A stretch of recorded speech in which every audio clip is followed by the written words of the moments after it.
Good evening. Welcome to the Housing and Community Development Act Committee meeting for Wednesday, December 4th, 2019. I'm calling the meeting to order. While we do not quite yet have a quorum present, we will not be voting on anything or taking any action, but rather tonight we are going to be listening to presentations from applicants, and so we can therefore proceed without the quorum. We do have other members that are on their way. So our first on the agenda is the Open Studio Project with their summer and pre-K art programming program. And so when each of you come up, make sure you introduce yourselves, tell us the name of your organization, and a little bit of information on how to contact you or find out more about the organization. Sure. Thank you. Hi, I'm Sarah Lang. I'm the Executive Director of Open Studio Project. We are located at 901 and 903 Sherman Avenue, just north of Main Street. Our website's openstudioproject.org and email sarah@openstudioproject.org. I'm Philip Hall. I'm a colleague of Sarah's. Here for support.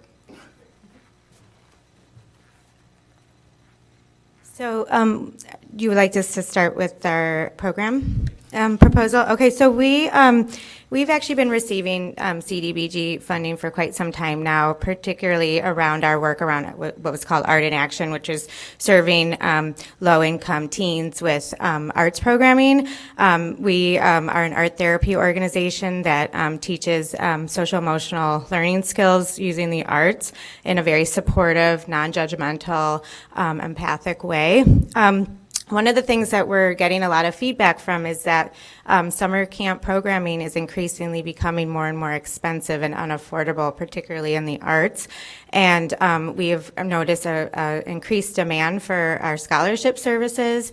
We also have been doing quite extensive work in early childhood lately, thanks to support from the United Way.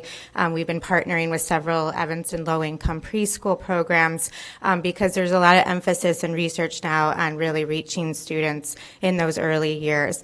So we've managed to do some evidence-based research around our social-emotional program, and we are really looking to expand our scholarship opportunities for more low-income Evanston residents. We are pending right now possibly going into the new studio space at the Robert Crown Center, which we're really hoping will help expand some of those opportunities as well to reach a much broader sector of Evanston with our programming.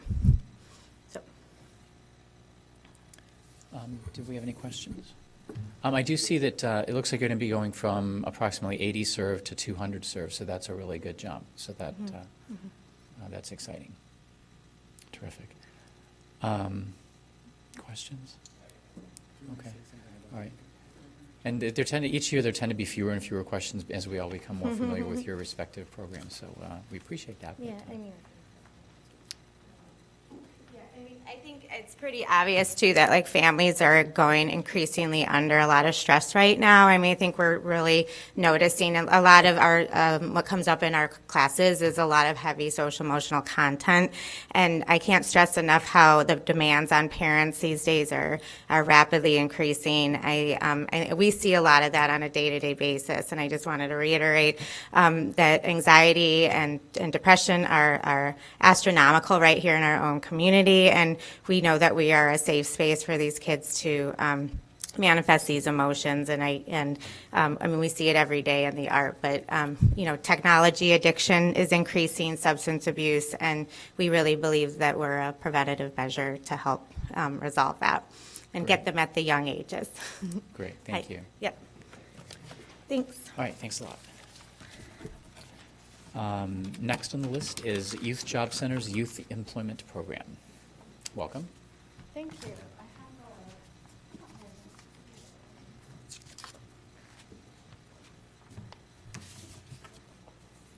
Thank you for having us here. I'm Karen Tolinar-Demarest. Kind of forgot my name there for a second. My name is Ted Carroll. I'm the manager of grants communications at YGC. I'm the executive director, Youth Job Center. The program is the Youth Employment Program. Phone number is 847-864-5627. Website is www.youthjobcenter.org. Email is info@youthjobcenter.org or kdemarest if you prefer. and the address is 1114 Church Street in Evanston. And one of the things I appreciated about the Open Studio project is how they're adapting to new information and new demand. And it's one of the things that we as an agency have been doing, I think, for several years. And so every year our work changes a little bit as we learn new lessons and new needs are out there to be met. So I want to very quickly share a couple things, an overview, and then Ted's going to tell about some specific programs. So we've received Cdbg funding for several years, and it's supported our Evanston youth, both in terms of the high school program and out-of-school youth. We serve youth up to young adults up to age 25. And significant numbers. And one of the things that we've learned is that that out-of-school youth population is challenging work, and sometimes the barriers and obstacles to get them on a path to success are harder.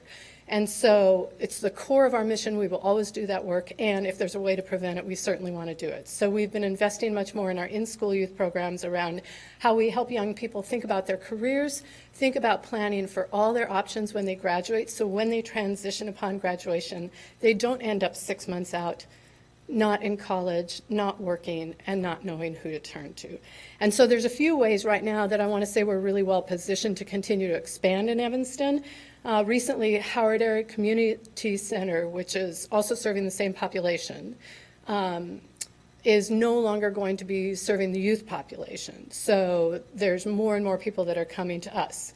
And that's a demand that we need to meet, and we never turn anybody away. So we're thinking about how we can do more in that. One of the other areas that we're working on is we're collaborating with a lot of Evanston agencies. So like, for example, we're convening the Evanston Alliance, which includes the City of Evanston, National ABLE, which is a workforce development agency, the Cradle to Career and another agency, and we're doing an asset map of workforce resources in Evanston funded by Evanston Community Foundation. So we'll be able to bring that to you and the city by the summer, and so we can really strategically work together to think about all the things that are solutions to the challenges that exist. And then in addition, one of the areas that I like to say I've wormed my way onto the Alternatives to Arrest Committee. And it's an obvious place for a youth job center to be connected, because as we're trying to think of alternative paths for young people so they don't get stuck in a criminal justice system, job training, job placement, all of these opportunities that exist is exactly what we want to do. So we're trying to reach out more and do more to support Evanston youth. And so we're expanding in numbers. The way we do that is we're getting greater grants. We're leveraging grants from the state, from some federal, and we also, because we have partnerships in Chicago, we're able to leverage some of those grants for Evanston youth as well. And the other thing that we're doing is we're creating more focus, we're trying to be more strategic, and we're trying to be more efficient. And so as we grow, we're trying to make sure that our impact increases and it becomes more meaningful. So I'm going to let Ted tell you a little bit about each of the programs. So Youth Job Center provides services to two separate but distinct populations, in-school youth ages 14 to 18 and out-of-school youth ages 16 to 25. In our in-school youth program, YJC has a full-time career advisor present at ETHS Tuesday through Friday. This position recruits youth and works with individual students, conducting skills training workshops, assisting students in developing plans for life after high school, implementing local hiring events in partnership with Evanston employers, and a lot more. This position also provides support to young people at every stage of the employment process. They assist students with career exploration, job applications, resume development, as well as practicing interview techniques.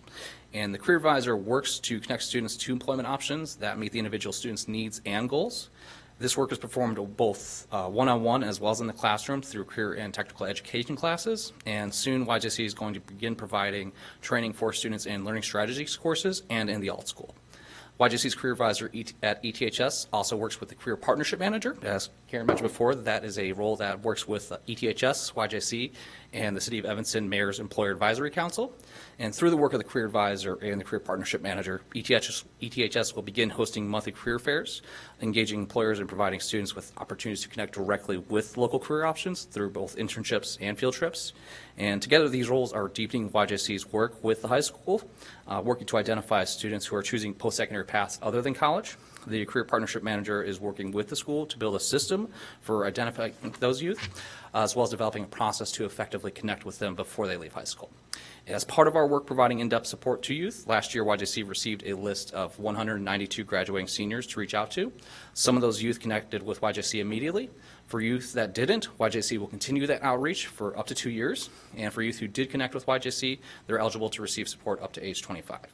In our out-of-school work or out-of-school youth work program, YJC has continues to refine our programming, taking lessons learned and implementing them to develop a more robust set of services.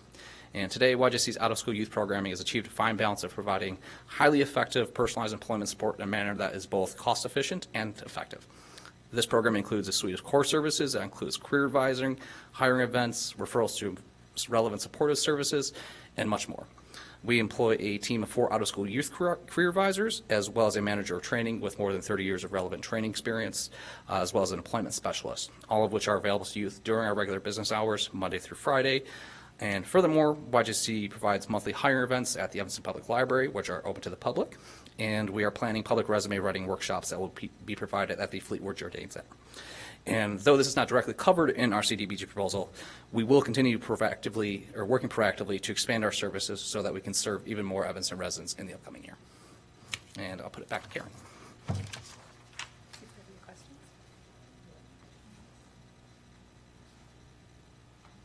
One of the things I appreciate about your application and others, I really appreciate seeing the continued engagement with other community partners, just seeing how the different groups are working with each other. It seems like each year more and more so. So that's really great to see that evolution and development. So I appreciate you saying that, and we also benefit so much from that because the young people we work with, we can't solve the issues by ourselves, especially when they're dealing with challenges with housing or child care or anything else. So it's really valuable to have these resources in Evanston. It's great to see those connections Thank get you. involved. All right, thank you very much. Alderman Rainey has been hiding in the back row. Welcome back. I'd like to apply for some. Yes, yes. I didn't know that was an option for us. Next, we have Evanston Scholars and their college readiness program.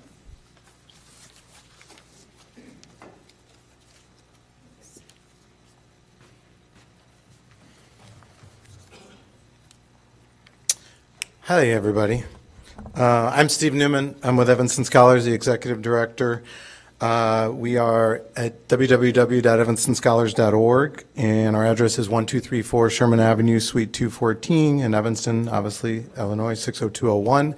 Email is snewman@evanstonscholars.org, and I honestly don't know our phone number. I can give you mine. Everybody can call me, 847-287-9022. Sign of the time. Sorry about that. That's all right. Hi, I'm Kay Israelite. I'm the Director of Development, and I wrote the grant, so Steve's going to be talking, but I can help answer any questions that come up. First of all, thank you guys for having us here. Like Open Studio, we've also been adapting, and like the YJC, we've also been really pinpointing on focus, being strategic, and being efficient. Maybe that'll start a trend here. I know you've read this before, and I know a lot of you guys, or maybe not everybody, knows what we do, but I am going to take a couple minutes to go through some things. And I always find that if people have heard it, great. That means if you're hearing it again, I'd appreciate that. So a couple things of the why. Why do we do what we do? They say that 65% of all young people, 65% of all jobs will require a college degree by 2020, which is coming up soon. And in our country, only 55% of all people who start college finish college. But the problem is when you disaggregate the data, it's not so promising. About 23% of students from low-income households finish college once they start, and only 11% of students from first-generation low-income students finish college once they start. There's a lot of indications here in Evanston, those are national numbers, that the discrepancy is pretty much similar here in Evanston as well. So that's the reason that we exist. And so we identified students with the greatest barriers. As you can read from what we've sent you, about 85% are from first generation are from low-income households, and 97% are students of color. We had more applicants than spots this year, so we are actually turning people away, and we just took in 40 with our new class. We're a 6-year program, so we have 40 high school juniors We have 36 high school seniors. We have 122 kids in college, and now we have 51 college graduates. We just did numbers which I don't think are in your packet, and we've had 83% of our students who have started college have now finished college. And so compared to the numbers I tell you, I think that says not just that, yay, Evanston Scholars is great, but I think it really shows that this is really what's needed to combat those numbers that I shared before. So how do we do it? We do a lot of individualized counseling in high school and in college. We do what I think a lot of people who have from wealthier backgrounds do for their kids when they're interested in going to college, providing college visits, test prep, individualized college counseling, mentorship, and checking up on them when they're in college. We have a staff that works with them. We have mentors that work with them. We provide emergency funds, and we provide book stipends. And we have found more and more that sometimes it is perhaps the smallest things that can have a student turn away and come home. This year we had one student that was ready to drop out because she had $150 on her bill, and she felt like she was ready to come home given that and a couple of other things. But through some of our interventions, we were able to work with her to figure out a plan, provide some emergency funds, and also give her a plan for finishing college. Since I've seen you last, because we've received money from you guys before, I want you guys to know that your investment has been paying off. And what's really exciting, I think, for us is that more scholars are not just graduating, but they're coming back to our community. So we have 3 scholars who are mentors. We have 1 on our board. We have 2 on our staff. And we have many more who are actually coming back to our community and working. And if you've noticed from our website, you can go on and look our video, Anna Maria is one of those. And Anna Maria, when she was a sophomore in high school, felt that her options were limited. She felt that she was only capable of going to Oakton Community College, which is not necessarily a poor route, but what she felt was her only route. She ended up going to University of Illinois. She's graduated, come back, and she is now a full-time teacher at Oakton Elementary School. A couple more things I will just share with you because I know our ask can be considered fairly big. The Kalamazoo Promise was shared, I don't know if you're familiar with that, in Kalamazoo, Michigan. And they just came out with a report. You might have seen it in the Wall Street Journal or other publications. And the Kalamazoo Promise basically said that if students wanted to go to and through college, once they got to college, some funders got together and said, we will pay you to go through college. The study looked at it and realized that pretty much the data has flatlined in all these years. And to me, that tells us that we can't just put money towards situations like this, but we actually have to put services towards them. And I think that's what we try to do, and we hope to do further. We truly appreciate what you guys have done before, and we hope that you can continue to support us this year. Thank you very much. Any questions from our group? Yeah. Hey, Steve. I was just wondering, so can you talk a little bit more about the process that you go through every year? I'm sure it's agonizing about figuring out how many students you can take on a given year, and like how you do you try to put some sort of estimated cost as to how much resources it requires for each individual student, and how do you go about that? If I hear you right, the first part of the question, we've had roughly 65 to 70 students apply each year. We had 67 apply this year.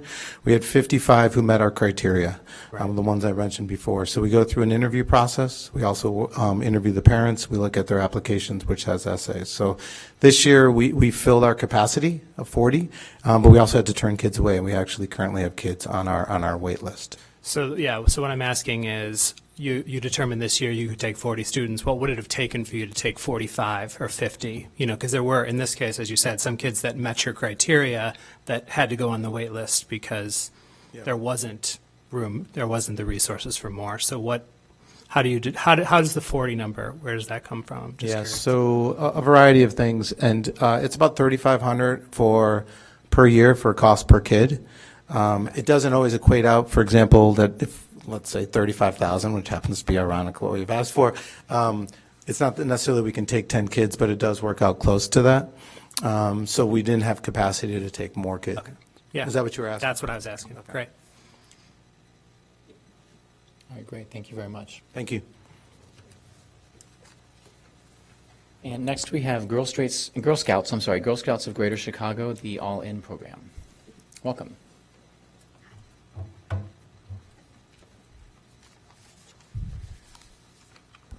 Good afternoon. Give me a moment. That's fine. Take your My name is Irasema Gonzalez, and I am here with Girl Scouts of Greater Chicago and Northwest Indiana. My phone number is 312-912-6337, and our address is 200 South Clark, Chicago, Illinois, 60603. And while my colleagues introduce themselves, I'm going to pass out packets. Good evening. I'm Marie Urbeck. I'm the Director of Membership. Hi, I'm Kim Sloan, and I'm the troop facilitator for this program, meaning that I interact with all of these girls on a regular basis who are receiving our service.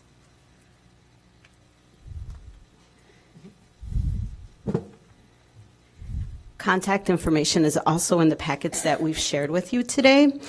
All In is just starting its third year in Evanston, and it is an alternative pathway that we offer so that we can reach girls that might not otherwise have the opportunity to participate in the Girl Scout leadership experience, which is a youth development program, and it fosters access, and it removes participation barriers, beginning with providing an adult to lead the troop meetings. A different type of troop, or what we call volunteer-led troop, would have an adult volunteer lead troops. We also remove fees that might also impede girls' participation. Program has 4 pillars. They are STEAM, financial literacy, healthy living, and outdoor experience. And we have had a program take place year-round with different partners, and the scheduling might look different depending on the partnership. Last year, in 2019, Cdbg funds supported our participation with partnerships at the Fleetwood Jourdain Center, at Rice, and at St. Nicholas. We also had other partners that did not fall within the Cdbg funding, and that was just to avoid overlap, and that was family focus. We are going on our 3rd year, and I've invited our facilitator to join us today to share an impact story or impact stories. Thank you. Hi, I've been working for Girl Scouts of Greater Chicago since March of 2019, so not for too long, but I have been getting to know the girls who are impacted by this program as I've been leading our troop meetings, taking them on field trips, and spending time with them. So I want to tell you about 2 girls that I work with. The first girl, her name is Diamond. She lives at the Ada Rice Center, and she's 12 years old. A few weeks ago, towards the end of October, the Rice Center and I took a trip to Camp Greenwood near Naperville, Illinois, fully funded for the girls. They were very excited to go. And Diamond, being one of the older girls in the program and in that troop, took a lot of leadership as we were there. She was helping keep the younger girls safe around the fire, leading us through different parts of hiking, partnering with younger girls to help them use GPS systems and do geocaching.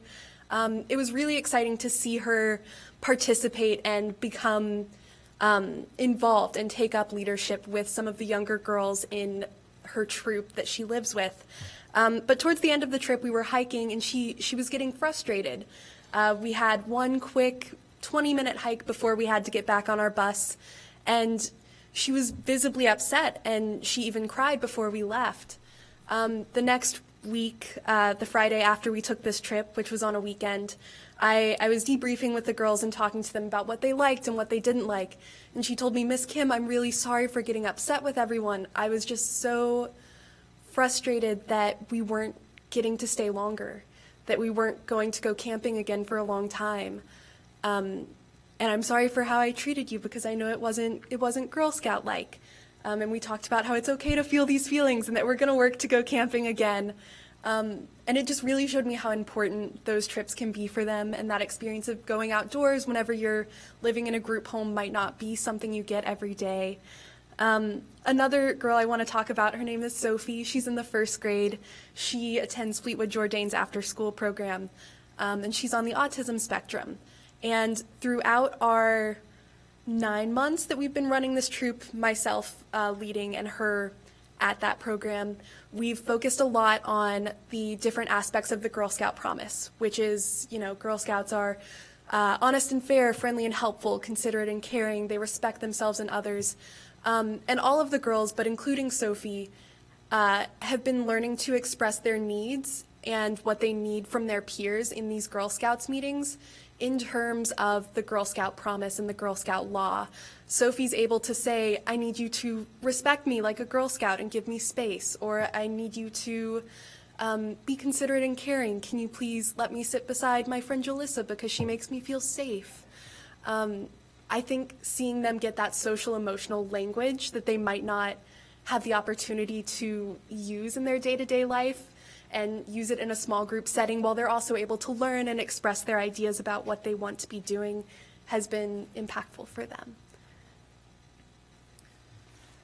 So really just to sum up a lot, Girl Scouts provides a all-inclusive, safe space for girls to truly discover themselves, discover new ideas, how to have an impact on their community. And I've actually been working with Girl Scouts now for over 15 years, 3 different councils, 4 different cities, including Detroit. And the most meaningful impact of this is that we go into communities and work with girls to give them experiences, hope, that they need to understand that like your current circumstances do not always determine your outcome. So by us coming in, bringing in new experiences for them to explore and discover really helps give them a value added in our programming and what we do for them. So I have Alderman Rainey. Okay. Well, one thing, I think when you were here I think it was last year, you talked about this expansion, and I have to say I'm thrilled about the expansion to Rice Center. I think that's extremely important to me, and I think that's very valuable, and appreciated hearing that story about that. So, and also appreciate that you did what you said you were going to do before. So thank you for that, and thank you for that outreach. Alderman Rainey? Yes, I wanted to comment on that also. Can you tell us why that young woman is at the Rice Center, the 12-year-old? I'm not entirely certain of Diamond's specific circumstances, but I know that the girls at the Rice Center are normally there because they have some social or emotional work to do before they can be placed comfortably and safely in a home. Right. But I was just wondering specifically about her. I don't know her specific situation. It's not something I pry on in our day-to-day Right. meetings. Are you going to continue with the Rice Center girls? Absolutely. You are? Yes. Okay. And with the Fleetwood Jourdain? Yes. And how frequently are you with them? About every other week during the school year. Every other week. Okay. And do you find, I'm not sure what your requirements are for the so-called troop, but are they the same girls every other week, or do you allow fluidity? Do they come and go? What? Yeah. At the Rice Center, I've been with the same girls for the entire time. The Fleetwood Jourdain Center has gone through transition because I started last school year, then they had a summer program which brought in many different girls, and now they're in another school year, so they have different students attending their weekend or weekday programs and after-school programs. So we're flexible with that. We register the girls who are attending their regular after-school and then see them week to week. All right. So from what I just heard, I couldn't be more encouraged, and girls need this so badly. We are big advocates of Girl Scouts, and I was a Girl Scout. I'm a big advocate of Boy Scouts, and I just think for certain kinds of girls, there isn't anything more important, and it sounds like you are a really good person to be doing this. And so, money well spent. Much. All right, thank you. Next on the list is Shore Community Service, and they're going to tell us about the Joseph Kenning Training Center.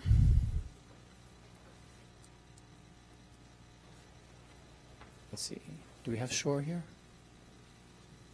Aren't you ahead of schedule? We're a little bit ahead of schedule, so I will just go to the next one and then we'll double back on that. So YWCA?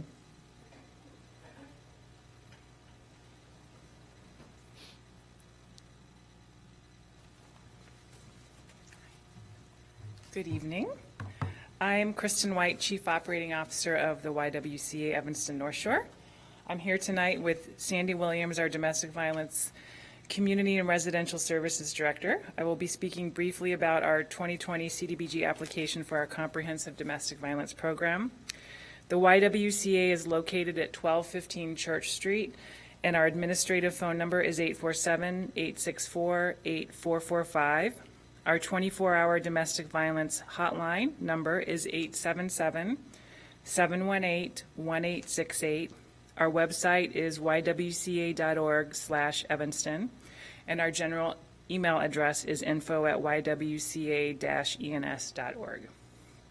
This year, we are applying for $35,000 for our domestic violence services. We are very appreciative that over the years, the City of Evanston's Cdbg funding has been a critical part of our work and has helped thousands of individuals flee the violence and trauma in their homes, find safety, support, and resources, and go on to build better lives for themselves and their children. As the only provider of comprehensive domestic violence services in Northeast Cook County, we provide crisis intervention, emergency shelter and supportive services, long-term housing, community counseling to those who might still be residing with their abuser, court advocacy, education and prevention, job training and employment support, housing access support, and financial education and coaching. We are in the process of expanding our capacity to serve more individuals in our community who have experienced domestic violence. As many of you know, in the coming year, we will be opening a brand new trauma-informed family support center, increasing or doubling the number of rooms in our shelter, and improving the amenities we are able to offer to those who reside in the shelter. We are particularly excited about the enhanced space for teens and children, along with the opportunity for each resident to have their own private room and the enhanced privacy for those Evanston residents who might still be residing with their abuser and seek to use our free counseling and safety planning services. Now I will turn it over to Sandy Williams to talk about our domestic violence services. Good evening. I just wanted to talk a little more in depth about our services. So the ongoing support that we've received from the City of Evanston's Cdbg funding has not only supported our efforts to continue the very important work of addressing the needs of those impacted by domestic violence, it has also provided the stability that we have needed to deepen our approach.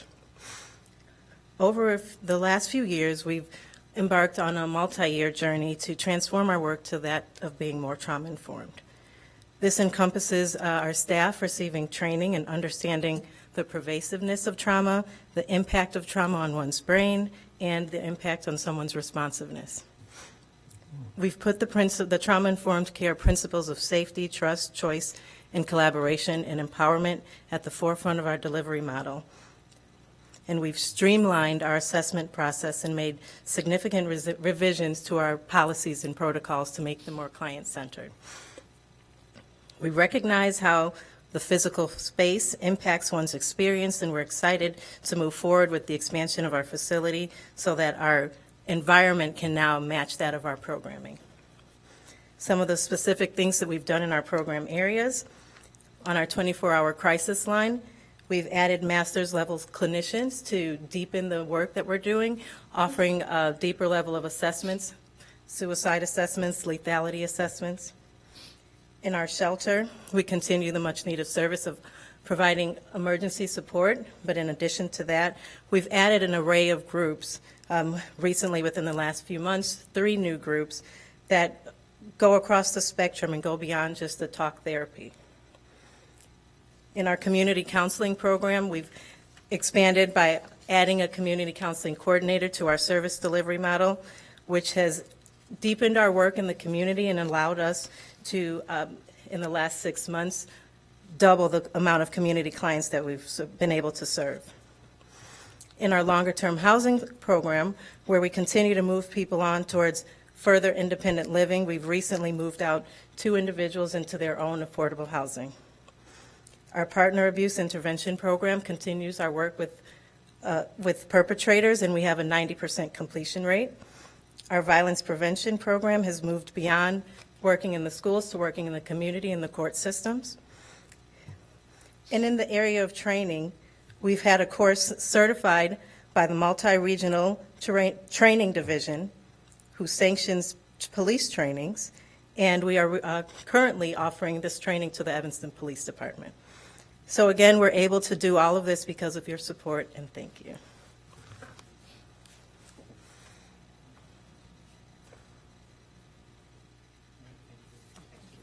Excellent. Do we have Shore Community Services? Hi there. Welcome. And they're going to be talking to us about the Joseph Koenig Training Center. Welcome. This is the.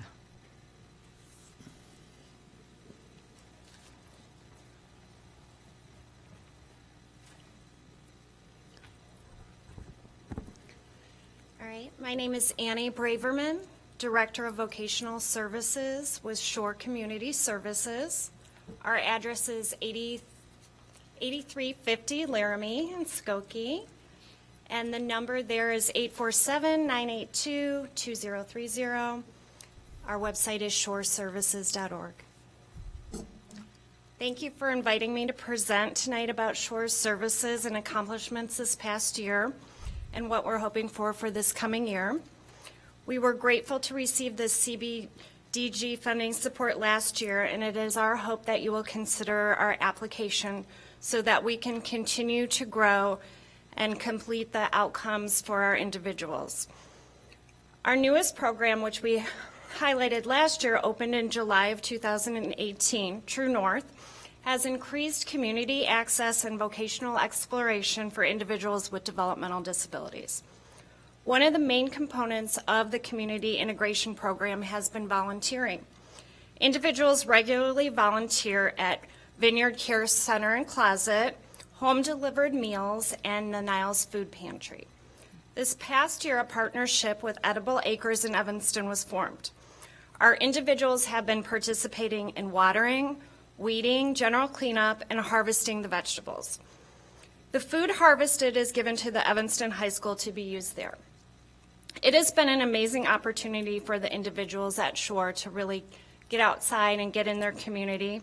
Ricky, an individual participating in True North, told me that he can't believe how many tools he's gotten to use at Edible Acres, and working outside is really cool. Additionally, individuals also began volunteering at the Talking Farm this past year, where they also harvest food for Skokie and Evanston's farmers markets. Volunteering is a great way for individuals to also have experiences to help best prepare them for community employment. Job shadowing experiences are also an important way for individuals to determine if they would like a particular type of job. We are thrilled to continue weekly job shadowing at Kurt's Cafe in Evanston. We are also thrilled to have added a new partnership this past year with Mini Monkey Brain Candy Store in Skokie. This partnership has provided job shadowing in a retail environment for individuals we support. Individuals have come back knowing whether they would like to work in a store or if they wouldn't. We also are pleased to share a new partnership with Teaching and Working Together. Teaching Together and Working Together pair individuals with developmental disabilities into Catholic school system jobs or community employment positions. We place Candace into a paid internship through Teaching Together at a school in Park Ridge. She completed her 10-week paid internship and then was, to everyone's delight, successfully hired for community employment. And speaking of community employment, our supported employment department worked with 70 individuals this past year with a variety of community jobs, community work experiences, job shadowing, and volunteering. We currently have individuals employed at Compass Food Service at Northwestern University, Panera, Mariano's, Wrigley Field, Potbellies, the Des Plaines State Police Building, the Leaning Tower YMCA, and many other successful placements. Additionally, Shore Koenig Training Center in Morton Grove also provides work to 145 individuals enrolled. Individuals are working on jobs such as packaging and assembly, including packaging boxes of school supplies for Deerfield Coalition. Individuals also work on shrimp racking, collating, labeling, and repackaging jobs. Some individuals work on answering the phones and greeting visitors in our receptionist area. We also have numerous janitorial jobs throughout the building. Individuals also continue to work in our 2 businesses that we run. eCycle is Shore's electronic recycling business where we take in used computers and other electronics and individuals disassemble them and sort the parts to be shipped off for recycling. Other individuals are working with our worm farm. We are raising worms to use their waste to mix with soil as a fertilizer called vermigold. This past year, we also began taking steps to transition our program so that all individuals will regularly receive more services in the community.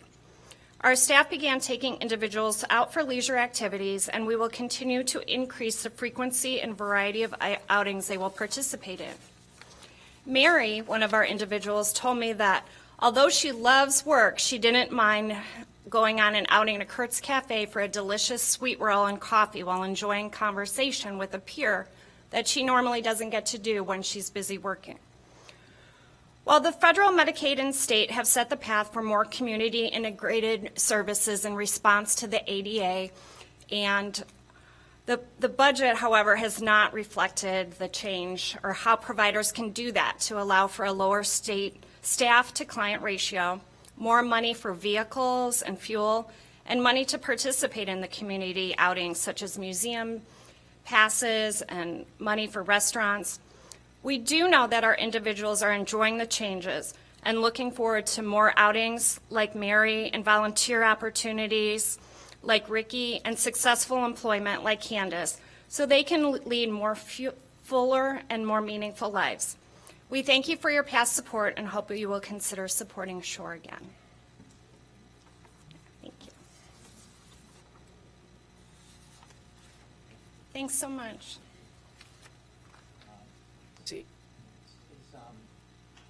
Microphone. Center of Concern, Homeless Prevention, Housing, Counseling, and Home Sharing. Welcome. Good evening. Thank you. Would it be possible for my coworker to distribute some material? Absolutely, yeah, sure. Thank you. So my name is John Magnabola, and I'm the Executive Director of the Center of Concern. We're located at 1665 Elk Boulevard in Des Plaines. Our phone number is 847-823-0453, and our website is centerofconcern.org, and inquiries can be sent to concern@centerofconcern.org. We are a 42-year-old nonprofit agency, and we're seeking support for our homelessness prevention services, housing assistance, and home sharing programs, which are and have been supporting Evanston residents seeking affordable housing who are at risk of homelessness or who are literally homeless. Our homelessness prevention program is rent and utility assistance that helps individuals and families avoid eviction or foreclosure. We're able to have them meet with case managers to provide them with assistance to stabilize their living situation. Also, our rapid rehousing program is a program that helps people secure leases in their own names and provides them with financial assistance as well as life skills training to help them stabilize their life situation and overcome pretty considerable obstacles. And then lastly, the home sharing program is close to 30 years old, and it's a terrific program that really has a twofold benefit. It helps older adults primarily, but really adults of any age that have extra room in their homes, maybe living on a fixed income, to find additional income and also possibly some help that helps them maintain their independence longer in their home. as it helps people find affordable housing. So essentially, it's about half the current market rate of housing. So it's a wonderful opportunity for responsible adults to find a place closer to their work and community. So for several years, we've coordinated our case management efforts with the Human Services Department of Evanston, Hilda's Place, Connections for the Homeless, or Connect to Home as it's known currently, Family Promise, and other agencies to connect residents here in Evanston to resources to keep them safely housed and or find suitable nearby dwellings so that they can remain connected to Evanston services and the community. The challenges faced by low and moderate income residents in meeting the rising costs of housing, especially in Evanston, cannot be overstated. Our agency's long-standing partnerships and experience in offering housing solutions enable us to provide effective intervention and ongoing case management services to stabilize at-risk residents of Evanston. Other practical center concern resources include legal, employment, money management, and Medicare/Medicaid counseling offered without charge to residents in need. The Center of Concern is an initiating agency of the Alliance to End Homelessness. We participate in the HMIS and coordinated entry procedures, which enables us to connect residents to valuable services, including collaborating with school social workers to utilize all services provided under the McKinney-Vento Act. This past year, our case managers served 63 residents of Evanston, many of whom were provided assistance to secure housing and address complex needs. I have a few examples of collaboration with local agencies as well as stories of families we've served. A Hilda's Place referral resulted in the placement of a homeless Evanston family in an apartment who has been provided with ongoing financial as well as stabilization support. A large Evanston family was housed for several years in our rapid rehousing program and is currently receiving follow-up services. Despite adverse domestic violence behavior, I'm very pleased to report that the young adult family members have achieved considerable success in the entertainment industry and other fields with ongoing case management services. As the executive director, I occasionally get to witness and meet some of the clients that are served, and this particular example was really remarkable, the odds that this family overcame. Then also we had a Human Services Department of Evanston referral of a homeless family recently who was provided an assessment by our case manager, which led to securing an apartment and is receiving follow-up services. The center's access to resources through longstanding partnerships has enabled us to only partially cover the costs of providing these case managed services. We never want to turn away those in need, but we are seeing an increase in the unmet needs of Evanston residents, and we're finding it more challenging to address these growing community needs. And we're always looking for ways to keep Evanston residents connected to your resources and services.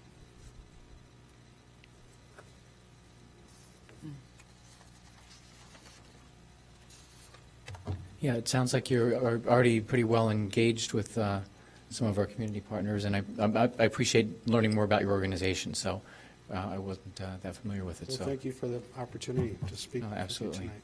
All right, thank you. Thank you. And next on our list is the Council for Jewish Elderly, CJE's Senior Life ADS Upgrade Project. Welcome.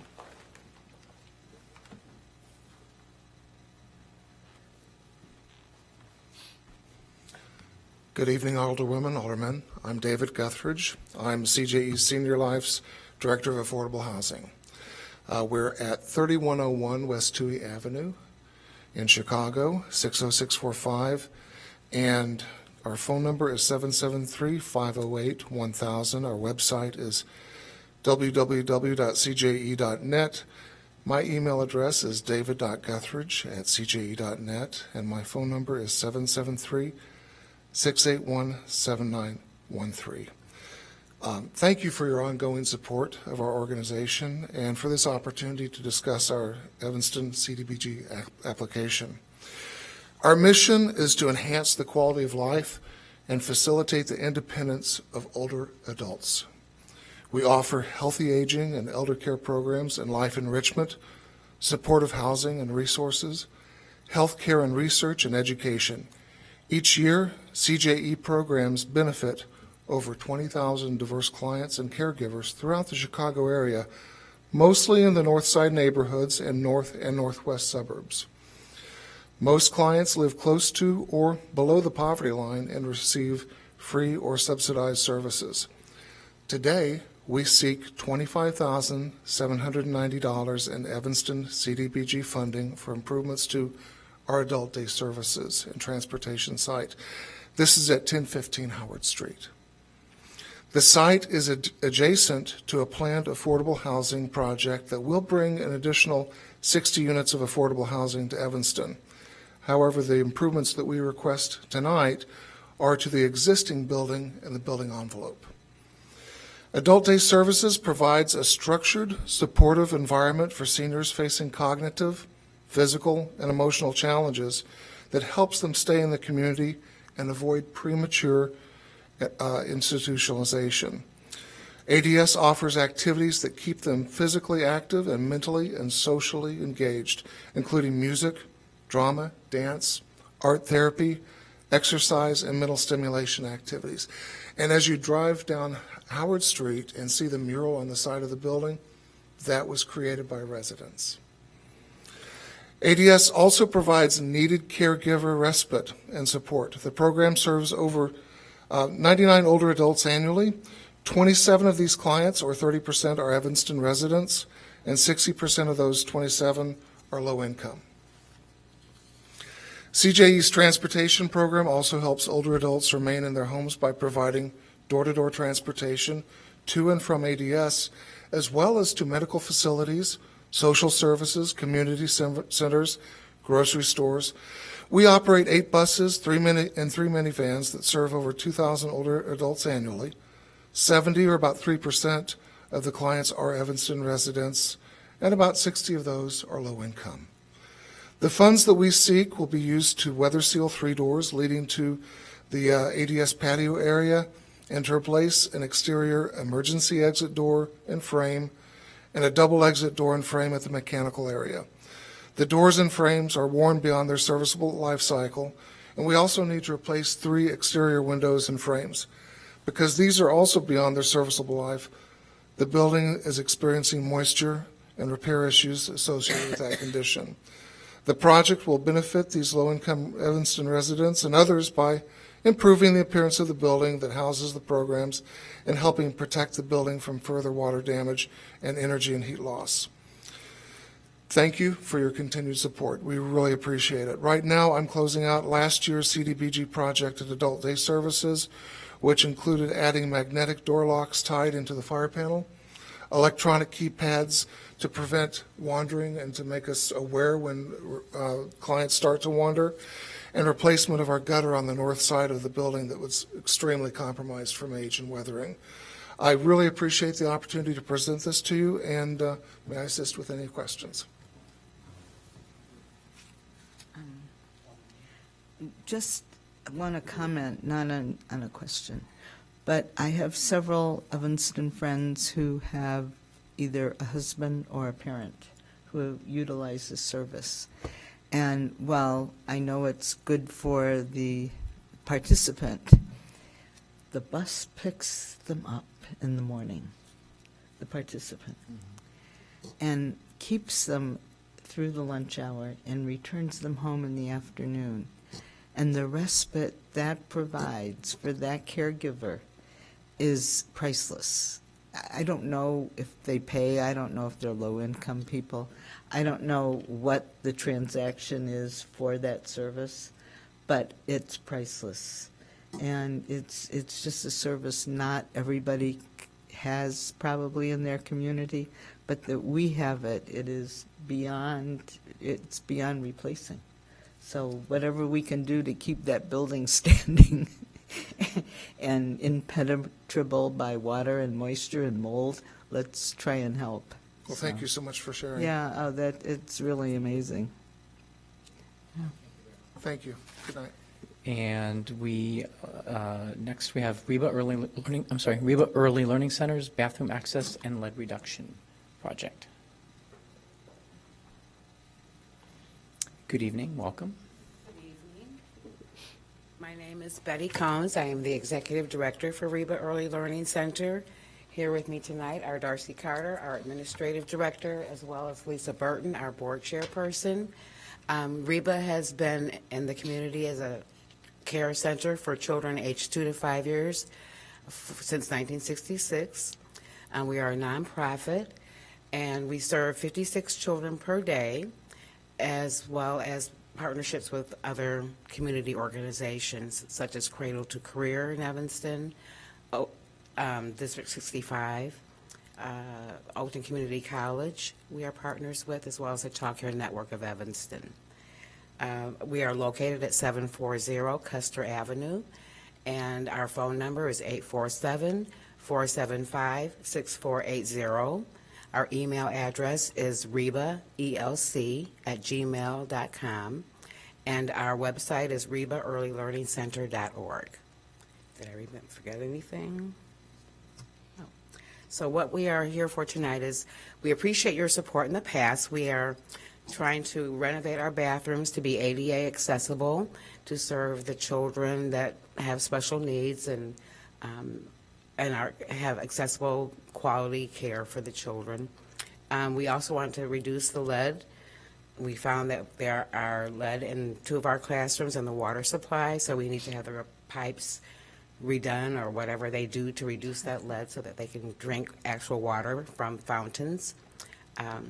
We are a high-quality program. We pride ourselves in being able to provide the highest quality of care and safety and education for children. So we are accredited through the National Association for the Young Children, and we also have Accelerate Gold level of quality of care, as well as an Award of Excellence. So we pride ourselves in maintaining that we are providing the best for the children that we serve. Currently, we serve 56 children per day, 37 of which receive a child care subsidy through the state of Illinois. We also, 2 of our classrooms are also preschool for all classrooms, where we provide education for children to be ready for transition to kindergarten. So we would appreciate your support, as I said before. Thank you for giving us another opportunity. The lead is in the water fountains, right? Lead in the, so you have lead pipes leading to the bathrooms, So right? we had to have our what was it called? The DCFS required us to have a lead testing done on all our water sources for children. And in our kitchen, wherever there was going to be water access by the children or the staff. So on the south side of the building, there's lead coming through. On the north side, the water tested fine for that one particular classroom. Okay. What we need to do is have the pipes on the south end of the building be able to just go straight through so that we're all using the water from the north side. And that's going to be costly. That makes sense. So there's a finite amount of money, and it's a large amount. My question would just be, is if we weren't able to do the whole thing, would some money still get you part of the way there? In other words, could you still use some if it wasn't all? Well, I will let Darcy As answer opposed to that like, question. I just want to make sure it's not an all or nothing, or if it was, we would want to know that like up front. Okay. Yeah. So we have some funding left from the 2017 Community Development Block Grant to renovate the bathrooms. And so we want to complete that project and are willing to do one bathroom if that's, if we do not have all of the funding. So how we could proceed, one classroom would be better than nothing. Obviously, lead is a priority, but, we could turn to other alternatives if, replacing all the pipes isn't a possibility. Okay. All right. Yeah, it's a really huge priority, obviously, so. Could we, I mean, has the city gone over and taken a look at what the lead issue is? I mean, I know they had some inspection, but it So- wasn't a city inspection, right? You hired somebody. No, we hired someone, but on the map that's on the city website, it says that the city portion of the service line at the north end of the building has been replaced, and that is a copper pipe, whereas on the south, the classrooms that service the south end, that water line, according to the website, said it's still lead pipes. So we access water from two different places from the city. But where did DC? Oh, okay. So the lead test, we had a independent company test the water. So it was required for the Department of Children and Family Services. But where did they say, I mean, they came and tested your water and they said that there was lead in your water? The company that tested the waters did, correct. It was above the amount acceptable for licensing standards. So we're currently using in 2 of the classrooms water from a cooler. A cooler, okay. Yep. But were you getting water from your sink faucet, or were you Correct. getting water from a water, like, you know, where you lean over and you squirt water like in the hallways? So it's from a sink. It's Yeah. from a sink, Yep. okay. This is very strange to me. I mean, I think we should have the city go over it. No, I agree. I think, so. There's something wrong here. As an aside to all of this. An aside. I think we could probably have our water department come out and just, Just confer take a with look. you. Yeah, that'd be and see great. what the Yeah. infrastructure is. There are occasions where, not making any promises, there are circumstances where maybe if there's a city portion of something that needs to be replaced, the city would do that. If it's on this, if something. It sounds like it was done. On one And end. we have another program also, just so you know, and I'm sure you read about this. If the city has replaced the pipe that is the city's problem, then we do have an affordable program where you can get a loan, a low-interest loan or something Right, to and do pay it through your your own. water bill. But it doesn't sound like that's the cause of, there can't be lead in your water because of that. There's something else going on here. Yeah, We so- need to have the city out. Okay, All right, that would but be that great. doesn't mean we're not going to help you Yeah, out with this. okay. But Right, right, yeah, let's this- look a little more deeply. Yeah. We would appreciate, Yeah. yeah, thank you. Okay. All right, so help us remember to do that. Okay. All right, And thank you. what is the ruling on 2017 leftover funds from a bathroom? We don't necessarily, because that isn't, we don't absolutely necessarily allow you to carry that over. Okay. So, Yep. I think that what we will look at is an amount and then figure out. Yeah, let's work Yeah. on this one. Okay. All right, and then, it's, it won't cost you anything to have the city staff also look at that lead issue, so. We promise you. Yeah, well, that would, if something simpler could be done, that would be fabulous. so. Hearing all these politicians saying, trust us. I thank you very much. Thank you. But I think it would be worth it to have somebody else Yeah. Yeah, who's not charging you, right, That would be great. yeah. Okay, thank you. Sort of like having. Okay, Okay. thank you. Yep. Alderman Nguyen has a, Alderman Nguyen? May I ask you one more question? Yes.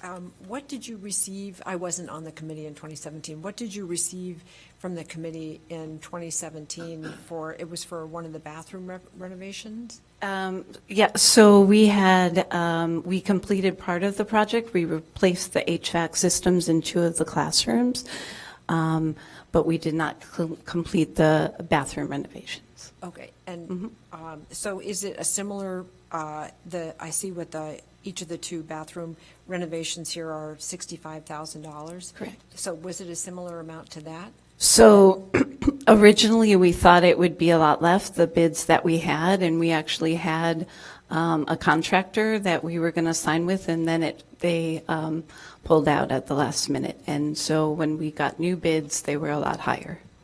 Okay, all right, thank you. I think there was some walls that we needed to, you had some support walls that weren't really, that you, maybe your first contractor had dealt with, but it cost more from the others. And we have to make sure, and we did a lot more work on Davis-Bacon wages, which kills a lot of projects. One of the challenges we run into is there are a number of contractors won't bid on Davis-Bacon projects because, and when the contractors are busy right now, there's a shortage of construction, so that has affected pricing and made life difficult for everyone. We found that out, yeah. Yeah. Thank you very much. Thank you. And that was our last presentation. And you know what? This is always one of my favorite evenings because it's a reminder of what a remarkable community we are lucky enough to live in. So thank you for all of the presentations, all the information, and keep up the amazing work. I think our funding meeting is scheduled for December, allocation meeting, I should say, is December 17th. And of course, we encourage everybody to join us for that. And Alderman Rainey? Could we talk about December 11th? We do need to talk about December 11th. So after we had, and this doesn't impact any of you, I don't think, but we had scheduled a meeting for December 11th, and I'm told that that there is the town hall meeting to discuss reparations issues has also been scheduled for the same evening and time. So obviously that presents a conflict for a number of the committee members. You know, I don't even know if we need to spend time doing a poll because I don't think the poll result's going to come out well. Can you just figure it out? Well, I think Can we'll figure it Sarah out. figure it out? The meeting for the 11th is with regard to the city applications. So, you know, traditionally, or maybe not traditionally, but in more recent years, I don't think we've expected the staff to come in with full-blown presentations. I think it's more been just like a question and answer thing. We did last year, I think, and it was helpful. It's definitely helpful, and as Ms. Flax and I were discussing, there are often a lot of questions. So I think we would want to try to figure out how we can provide time to get those questions answered for the committee. So we will have access to the information, and we'll see what we can do on a time opportunity to get those questions answered. Oh, but we can't have a meeting? It's on the books for the 11th right now. We're gonna do a poll and see how that comes back to see if we can have a quorum or close to a quorum. But you know, I don't want to have a meeting if it's only going to be 2 people here. So.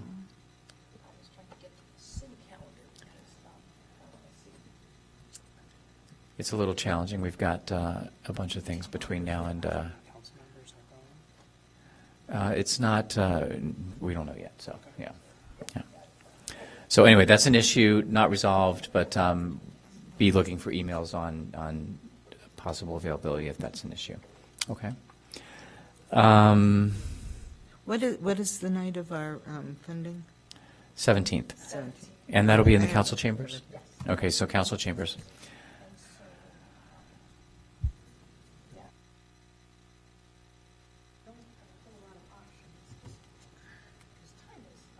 What about the 12th? Night of the